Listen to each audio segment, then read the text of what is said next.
Video rekaman milik warga ini viral. Video ini merekam kerusakan parah satu-satunya jalan penghubung dari Desa Igal menuju Kecamatan Mandah di Indragiri Hilir, Riau. Diinformasikan oleh warga, jalan yang panjangnya 800 meter ini sudah lama rusak dan tidak diperbaiki. Bahkan, kerusakan kian parah dalam 2 tahun terakhir.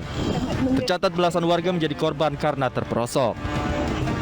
Kepala Dinas PUPR Provinsi Riau Arif Setiawan menyebut perbaikan jalan yang dikenal sebagai Jalan Sakratul Maut ini menjadi kewenangan kabupaten. Namun, Bupati bisa mengajukan bantuan keuangan ke Dinas PUPR melalui Gubernur Riau untuk segera memperbaikinya. Komandan mohon izin melaporkan. Dalam razia tertib berkendara yang digelar Satlantas Polres Metro Tangerang Kota bersama Dinas Perhubungan, petugas menindak sebuah kendaraan berjenis Vespa yang sudah dimodifikasi. Petugas pun memberikan arahan kepada pengendara dan penumpangnya karena bisa membahayakan pengguna jalan lainnya. Pegang suratnya, kamu lihat, pegang roda 2. 2 orang berboncengan tidak boleh lebih. Kalau kamu sudah rubah, siapa? Petugas sempat kewalahan saat Vespa modifikasi yang dikelilingi atribut bendera ini akan disita. Dengan cara menggunakan mobil derek, petugas membawanya ke Mapolres.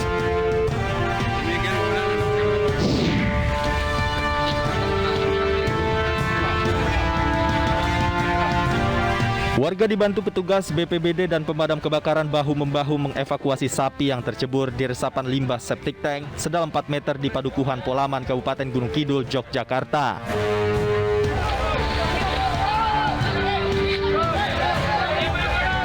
Proses evakuasi sapi berukuran cukup besar ini berlangsung dramatis. Setelah 1 jam, sapi dapat dievakuasi dengan ditarik menggunakan mobil petugas. Usai dievakuasi, sapi seberat 600 kg yang tengah hamil ini kondisinya sehat dan hanya mengalami luka lecet saja.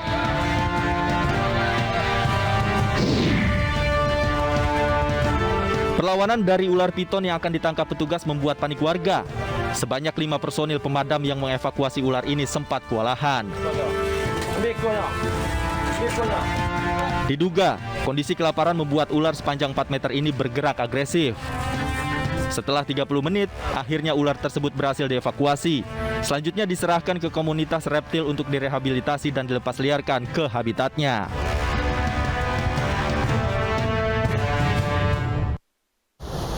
Melewati jalan berlubang besar dan rusak parah harus ekstra hati-hati ya. Namun seharusnya pemerintah memberikan perhatian terhadap perbaikan infrastruktur.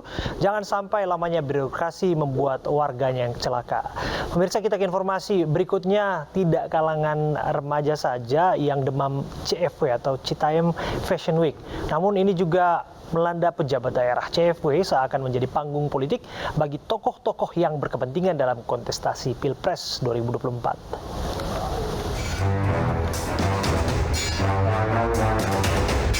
Demam Citayam Fashion Week alias CFW semakin meluas dan menjakiti berbagai kalangan. Tidak hanya para remaja, pejabat daerah seakan tak mau ketinggalan tren dadakan ini. Dari unggahan video di Instagramnya 20 Juli lalu, Gubernur DKI Jakarta Anies Baswedan melenggang di Zebra Cross Duku Atas bersama tamu-tamu dari Bank Sentral Eropa. Sebelumnya, Gubernur Jawa Barat Ridwan Kamil juga melenggang di lokasi yang sama dengan busana yang modis dan menarik perhatian. Terjunnya tokoh-tokoh dalam fenomena CFW dinilai pengamat politik sebagai hal yang wajar. CFW seakan menjadi panggung politik bagi mereka yang berkepentingan dalam Pilpres 2024.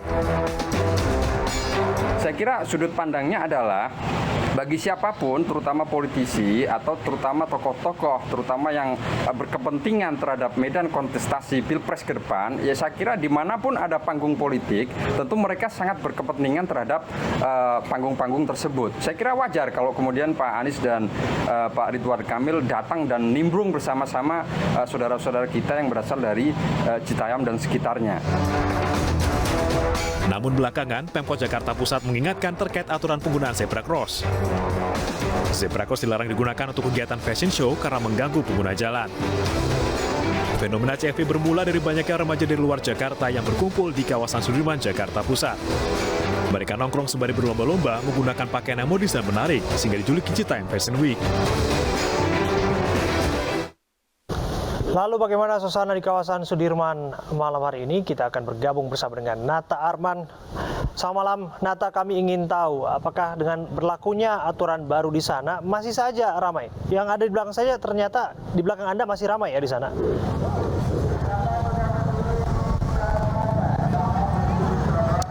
baik Abraham dan juga pemirsa terkait dengan fenomena Citayam Fashion Week atau banyaknya ABG yang nongkrong dari beberapa lokasi aglomerasi, maksud kami yakni dari beberapa lokasi Jabodetabek seperti contohnya Bojonggede, Depok, Citayam dan juga beberapa lokasi pinggiran Jakarta lainnya. Dan memang untuk pada malam hari ini terpantau semakin ramai meskipun pemerintah sudah memberikan kebijakan yang mana dibatasi untuk aktivitas nongkrong hanya sampai pukul 10 malam. Namun berdasarkan pantauan kami sejak tadi sampai dengan malam ini mendekati pukul setengah 10 lewat 5 menit, ini justru masih banyak dari mereka yang masih baru berdatangan ke kemari untuk sekedar menongkrong dan juga berbagai aktivitas seperti membuat konten di sosial media baik itu TikTok maupun Instagram.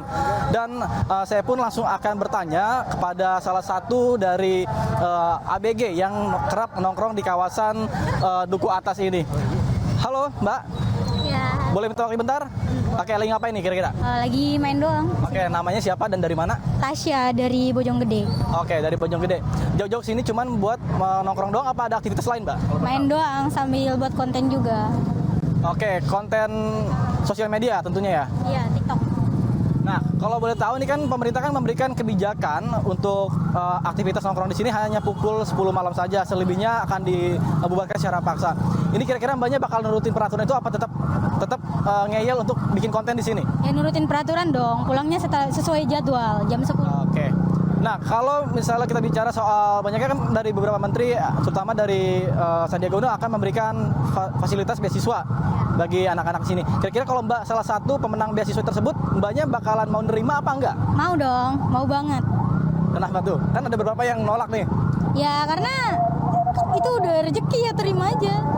Oke, kalau kita lihat nih setelannya, ini kan cukup nyentrik juga nih buat anak-anak muda nih KBG. Kira-kira pakai setelan apa sih? Bojonggede, stylean di sini emang kayak gini. Oh, biar kayak anak Jakarta Selatan gitu. Iya. Iya, iya. Nah, oke. Ya pemirsa, beginilah memang hasil perbincangan kami dengan salah satu anak ABG yang nongkrong di kawasan ini yang berasal dari kawasan Bojonggede. Memang mereka hanya sekedar membuat konten YouTube maupun Instagram ataupun TikTok. Dan tentunya untuk berdasarkan pantauan kami saat ini sudah tidak ditemukan lagi banyaknya tumpukan-tumpukan sampah seperti beberapa minggu yang lalu, yang mana saat ini juga Satpol PP setempat dan juga beberapa dinas terkait sudah sering sekali melakukan patroli dengan berjalan untuk menghimbau kepada mereka agar tidak membuat kegaduhan, kemudian juga tidak menyampah di kawasan Sudirman yang memang dulunya dikenal dengan kawasan elit dan juga kawasan bersih. Demikian informasi yang bisa kami sampaikan, kami kembalikan ke studio Abraham. Terima kasih Nata. Di ujung Anda menyampaikan agar tidak membuat kegaduhan, selama itu tidak dilakukan, nampaknya mereka punya hak untuk berekspresi di sana. Terima kasih Nata. Pemirsa, Mahkamah Konstitusi resmi menolak uji materi Undang-Undang Ibu Kota Negara yang diajukan oleh beberapa pemohon. MK menilai Undang-Undang IKN sudah sesuai dengan konstitusi. Mengadili dalam provisi menolak permohonan provisi para pemohon. Dalam pokok permohonan menolak permohonan para pemohon untuk seluruhnya. Dalam sidang putusan perkara pengujian Undang-Undang Ibu Kota Negara, Mahkamah Konstitusi menolak permohonan yang diajukan oleh 12 pemohon yang tergabung dalam Poros Nasional Kedaulatan Negara. Para pemohon ini terdiri dari berbagai unsur masyarakat, kalangan purnawirawan TNI, politisi, mantan anggota DPD, mantan penasihat KPK, dan juga tokoh agama. Dalam pengujian undang-undang tersebut, pemohon mendalilkan pembentukan Undang-Undang IKN bertentangan dengan asas kedayagunaan dan kehasilgunaan. Alasan ini diajukan berdasarkan tingginya penolakan masyarakat terhadap perpindahan ibu kota negara dan hasil survei sebuah lembaga. Selain itu, pemohon juga mendalilkan Undang-Undang Nomor 3 Tahun 2022 tidak dibutuhkan masyarakat, karena yang dibutuhkan masyarakat saat ini adalah pemulihan ekonomi masyarakat di masa pandemi COVID-19. Namun Mahkamah menilai fakta-fakta hukum membuktikan pemerintah dan DPR telah melakukan berbagai kegiatan untuk menyerap aspirasi berbagai kalangan masyarakat dalam pembuatan undang-undang.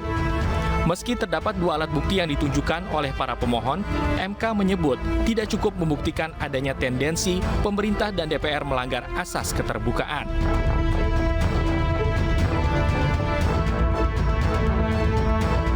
MK MK juga menegaskan, Undang-Undang Ibu Kota Negara telah memiliki kekuatan hukum tetap dan mengikat, sehingga dalil-dalil pemohon tidak beralasan menurut hukum untuk keseluruhannya.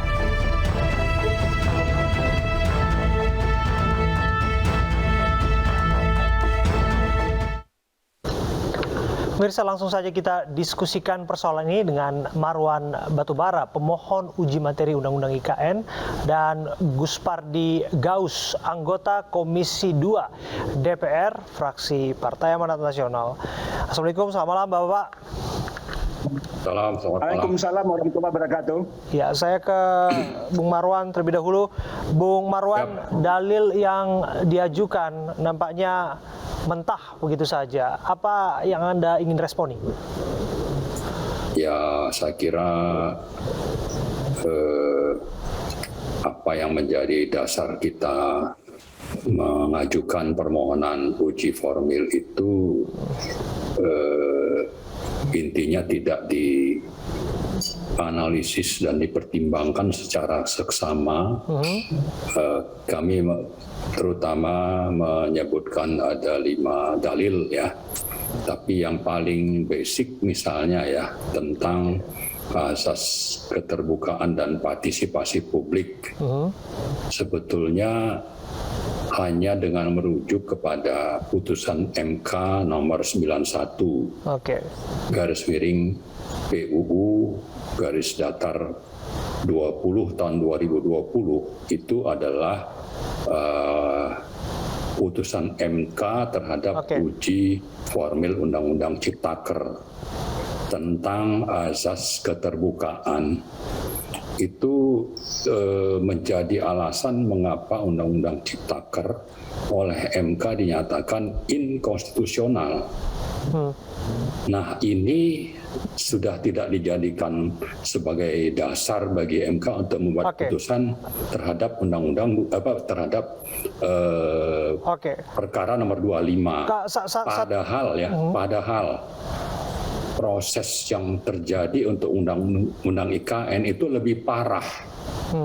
Partisipasi publiknya lebih minim dibanding undang-undang Ciptaker. Nah, yang Ciptaker saja nyatakan inkonstitusional. Nah, ini yang lebih parah ini tidak dijadikan dasar, padahal yang bikin putusannya MK juga sama-sama. Kita tanyakan langsung sama yang buat undang-undang. Betul demikian, Bang Gus Pardi, bahwa tidak ada partisipasi publik dalam melahirkan undang-undang ini?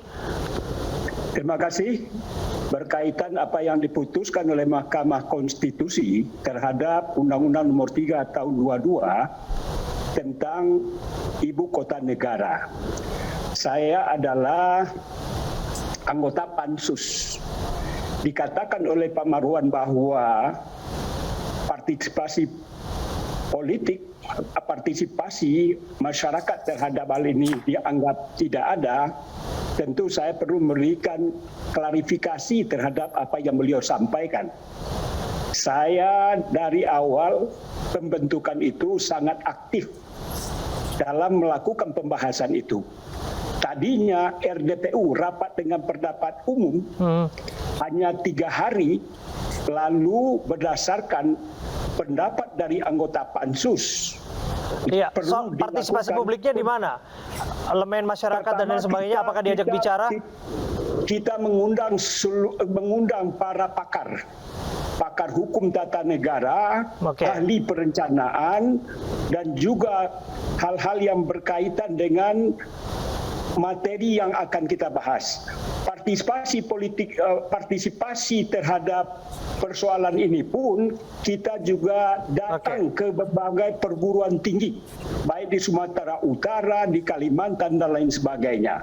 Jadi kalau dikatakan bahwa partisipasi publik dianggap kurang, tentu sangat sesuatu yang sangat relatif apa yang disampaikan oleh Pak Marwan tadi. Saya kembali ke saya kembali ke Bung Marwan. Bung Marwan, salah satunya juga disebutkan apa yang dirumuskan ini akan menurunkan angka kesenjangan sosial Undang-Undang IKN. Bagaimana Anda melihatnya?